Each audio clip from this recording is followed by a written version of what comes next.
rivalry continues tonight as Old High tries to hold on to number 1. We'll have a live report. The investigation continues into yesterday's tragic explosion as the bodies of those sailors killed are brought home. Plus, a recall involving some 400,000 baby carriers. It's time for Fox 18 News at 9.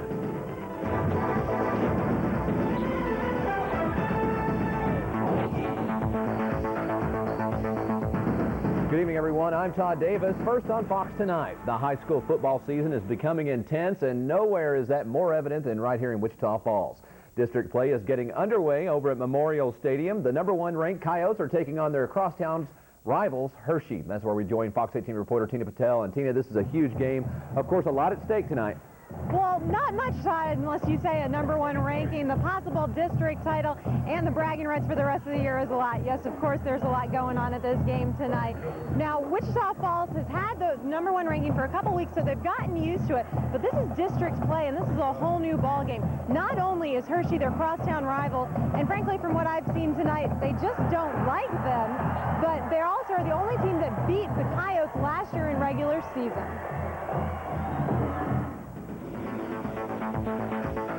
The number 1 hangs proudly in front of the school, and fans aren't being modest about being undefeated and the best in Class 4A.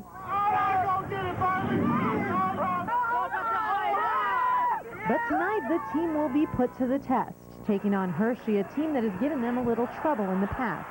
Last year, it came right down to the end. The Huskies turned a Coyote turnover into a touchdown and won the game by just 1 point. I think it was tough, but there's pictures that show we won that the rest didn't really see. We're going to win this year. Hershey's going to cry. But Husky fans say watch out. Wait, something else is coming. It's deja vu all over again. We're not going to take this trash no more. No more. We are one family, one destiny. That is all. Will the number 1 continue to hang here next week? It all depends on the numbers on the scoreboard at the end of the night.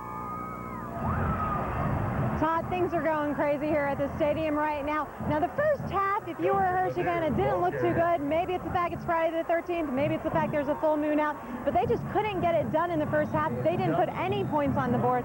Coyotes were up at 14-0 going into the half, but we just started the third quarter, and Hershey's just made an incredible run. They're in scoring position right now. We will stay here throughout the newscast, and if any changes happen to the score, we will let you know. Certainly sounds like a lot of fun out there.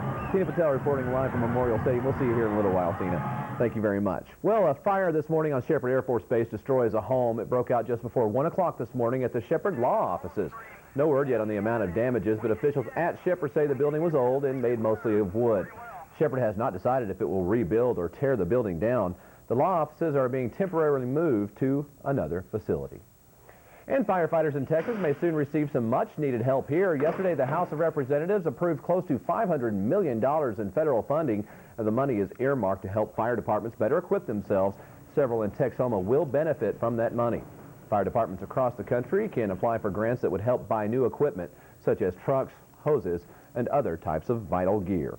And, of course, the situation in the Mideast continues to dominate the headlines. Today, there seems to be a break in the violence between Israelis and Palestinians. Despite many calling the peace process dead, Washington is continuing to keep hope alive. Fox's David Lee Miller has more on today's unfolding events. Palestinian Day of Rage was also a day of violence. On the West Bank, at the entrance to the city of Ramallah, the two sides exchanged gunfire. Shooting also erupted in Bethlehem and Hebron, where a Palestinian was shot in the head by a Jewish settler. In Jerusalem's Old City, scuffles broke out after Israeli police, trying to prevent rioting, banned Muslims under 45 from praying at the main mosque. It was here 2 weeks ago that Muslim youth ignited the current round of violence. Meanwhile, one of the 2 Israeli soldiers killed by an angry Palestinian mob was buried. The attack, described as a lynching in the Israeli press, has outraged the public, especially after hearing reports that when the victim's cell phone rang, one of the mob answered, boasting to the dead man's wife, "We just killed your husband." Despite talk of a peace summit, the Israelis say the time is not right. There is an attempt to put it together, but things are not yet clinched as they should be. As for the Palestinians, they now have little interest going to the negotiating table. The president is the first one in this world who wants to stop the killing against his people because we are the victims. The public posturing of the two sides, saying they will not take part in a summit, has in and of itself become a negotiating ploy. Many analysts believe a summit is inevitable. The only question is when and how many more lives might have to be lost. Near Ramallah on the West Bank, David Lee Miller, Fox News. And today, Governor Bush was in Michigan touring as part of his presidential campaign. During the stop, however, he took the time to talk about the situation in the Middle East.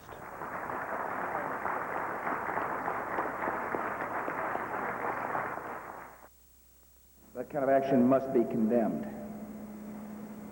It's important for our administration to continue to seek calm and peace in the Middle East. It's important for Chairman Arafat to ask the Palestinians to step back so that peace can take hold.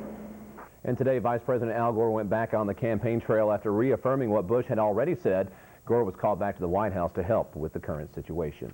And of course, the other big story, the investigation into yesterday's bombing of the USS Cole. Today, family and friends of those lost in the explosion grieve. Meanwhile, the bodies of the sailors killed are on their way home. Fox's Colin Spencer has more.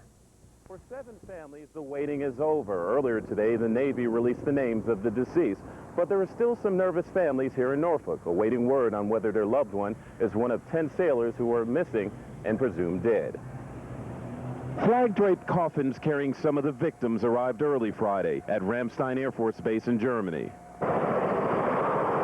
At Norfolk Naval Station, where the USS Cole is based, grief counselors and military officials continue to meet this afternoon with more than 100 family members. Most now know something about the fate of their loved ones, but like Keisha Poston's mother, many still anxiously wait for more information. We still haven't heard for sure, the extent of her injuries. U.S. officials are still calling Thursday's explosion an apparent terrorist attack, but investigators now say they are certain the blast came from outside the ship. The Cole was refueling in the port of Aden in Yemen Thursday when a small boat pulled alongside. Moments later, the explosion ripped a jagged hole in the hull of the Navy destroyer. U.S. officials say the surviving members of the 330-person crew are in shock. Obviously, they've been through a tragedy. They have done a superb job in keeping the ship going, in keeping it afloat. A day and a half later, there's still no claim of responsibility. If the explosion is confirmed as a terrorist act, President Clinton has promised to hold the attackers accountable. And a tight-knit military community stands ready to do whatever it can to ensure justice. This senseless act of apparent terrorism is not one that we will take lightly. We will continue in our service to country. Tonight, the Navy will celebrate its 225th anniversary at a gala here in Norfolk. It will be a somber celebration. There will be a moment of silence for the sailors, a 21-gun salute, and a candlelight vigil. In Norfolk, Virginia, Colin Spencer, Fox News. 3 of those presumed dead are, of course, Texans. Meanwhile, government offices and buildings around the country and the globe, for that matter, are on high alert this weekend, bringing in extra security just to make sure. And the lives of those lost are being remembered here in Texoma. Numerous businesses and homes around the area lowered their flags to half-staff. This shot, as you see, of the National Guard Armory in southeast Wichita Falls shows just that. Now, they're not the only ones. Flags at the post office on Southwest Parkway were also brought to half-staff. Most government buildings around the country will fly the colors at halfway until Monday. In other news, Bexar County officials are investigating after a detention officer was killed on Thursday. The officer, Rodolfo Lopez, was found dead in a drainage area behind a retail center on the northeast side of San Antonio. He was off duty at the time, but police believe that the officer might have been killed in an attempted carjacking. And 1 person is dead after a small plane crashes in a remote area of the Texas Panhandle. The DPS says the pilot was the only person on board the single-engine plane when it went down about 20 miles southwest of Amarillo. The plane exploded upon impact in the empty field. The name of the victim has not been released, and the cause of the accident remains under investigation. A former place kicker for Duke University's football team scored a victory after suing the school for discrimination. Heather Sue Mercer was awarded $2 million in punitive damages and $1 in compensatory damages. after a federal jury determined she was cut from the team for being a girl. Duke coaches and former players testified in the trial that Mercer didn't have the kicking ability to make the team. Well, warmer days come to Texoma, but wetter days would be more welcome, and that is happening even as we speak. Your Fox 18 News weather to watch in about 10 minutes. Plus, an explosion with tragic consequences levels a house in Minnesota. We'll take you there when we return.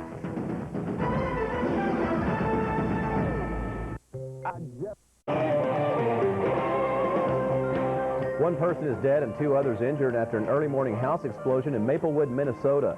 The blast happened around 4:45 this morning. It leveled the building and sent debris flying everywhere. A 46-year-old woman died in that blast. A teenage boy and his father were also injured. And investigators say there was no fire associated with that explosion. In other news, the father of a young baby is just happy to have her alive. That's the word from John Andrews. Now, the baby's mother was allegedly killed by a 39-year-old woman who claimed to be pregnant. The child was then delivered by the assailant through a crude C-section. Today, the father is sad over the death of his wife, but with the child's life, he says he has to go on. When you think that you lost the 2 things that mattered so much and you get one of them, you just have to be so blessed. And that's how I feel. Every day is just wonderful with him, and it makes it so much easier. And I'm looking forward to spending a lot of time with him and being the best dad, I can. Police say they believe the woman fooled everybody, including friends, neighbors, and even her husband about her own pregnancy. The baby's name, by the way, is Oscar. An Indiana town is trying to make sense of the tragic death of 2 brothers. This after a raging bull charged the men on their Chickasaw County farm. Authorities say the bodies of Ferdinand and Daniel Mooring were found yesterday in a bull's pen. Relatives say the same animal hurt one of the brothers earlier in the week. Meanwhile, family and friends are relying on each other for strength to cope with their tragic loss. South Koreans celebrated with cheers and fireworks when they heard the announcement that their president, Kim Dae-jung, had won the Nobel Peace Prize. Kim won the award for his efforts to build peace and reconciliation with North Korea. The 2 nations, as you probably know, have been enemies for about 50 years. Their armies are still caught in a standoff on both sides of the border, though. South Korean media predicted that he would win. Congratulations. Well, stranger things have happened on Friday the 13th. Much warmer out there today, but rain is here. Your Fox 18 News weather to watch is next. Stay with us. Fox 18 Weather to Watch, brought to you by Billingsley Ford.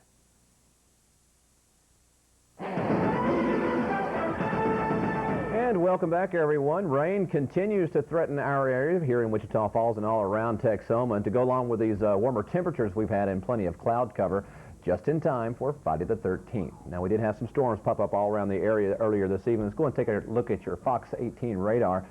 Storms were really severe in the Lawton area, at least for the most part in Comanche County. Now, what we're looking at right now is storms off to our southwest as they build heading into Wichita County over the towns of Seymour and into northern Archer County. Now, we do have some storms developing in Iowa Park right about now, although they're really not severe. Those storms moving northeast at around 20 miles an hour. And out of that, we're getting about a 1/4 inch of rain or less.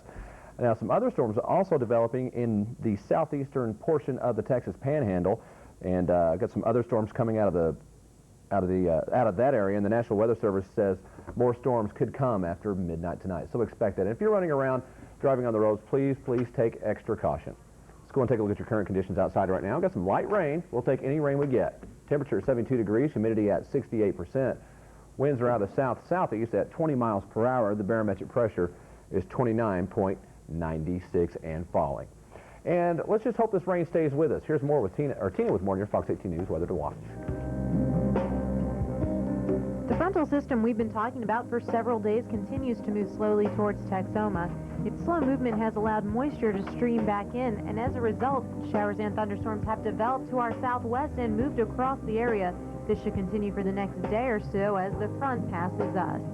With the slow movement, the front and rain stretches from Texas all the way to New England and will slowly move eastward. The rest of the country under high pressure will be dry and cool.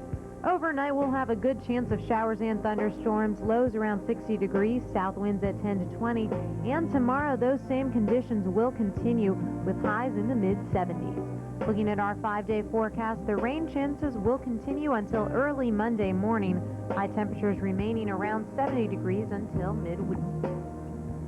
And that's what's your Fox 18 weather to watch.